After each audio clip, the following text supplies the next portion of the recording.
big news that's coming in. What about Fadnavis?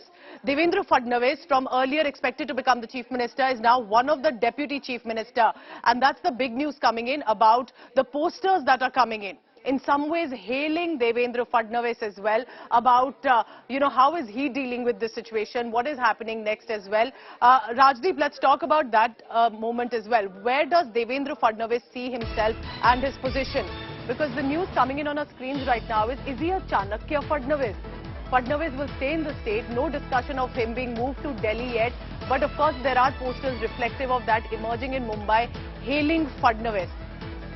With this, Rajdeep, I am also curious for you to also tell us more about 1999, when Sharad Pawar co-founded the NCP from the Congress. Isn't today that situation very similar from what he is facing, Rajdeep? Well, you could argue that the wheel has come full circle for Mr. Sharad Pawar. He broke the Congress both in 1978 and then again, of course, in 1999. Broke away and formed his own party. And today he faces a similar break in the NCP. Now, yes, Mr. Pawar has gone through these battles over the years, but he's come out a survivor. He's the ultimate political survivor. Even yesterday, there was not a trace of of anxiety on his face. He was being very calm, very patient about what is happening. You mentioned Devendra Fadnavis as the next generation Chanakya. I think at the end of the day, the real battle in Maharashtra, I maintain, is Amit Shah versus Sharad Pawar, and the rest of the players are all pawns. Look at it from Devendra Fadnavis' point of view.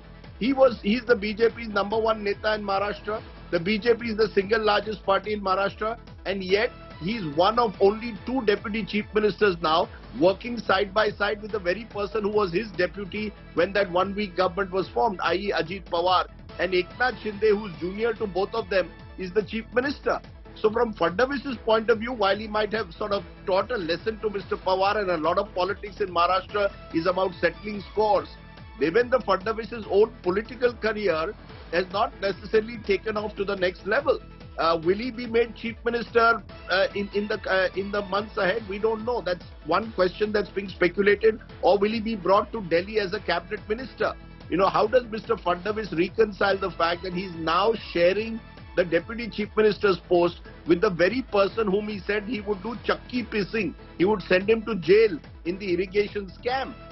So for Devendra Fadnavis, while he can celebrate the fact that he has really downsized his opponents, the question will be, how does he take off and become the chief minister of Maharashtra again? Can you remove Eknath Shinde? Not easy to remove a Maratha leader at this stage, just ahead of the Lok Sabha elections.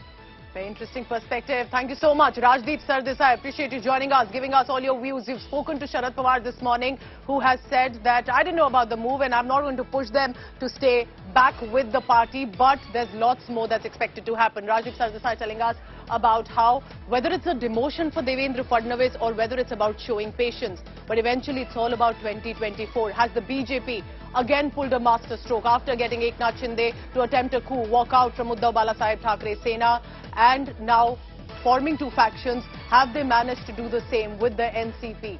It's a developing story. It will be the next few days that we'll be tracking this big development from the state of Maharashtra. Remember, it's not just about one party. It's as much about opposition unity. It's as much about Maha alliance, and it is the political future of individuals like Devendra Fadnavis, now the tallest leader in BJP, but still one of the deputy chief ministers. What does this mean for him?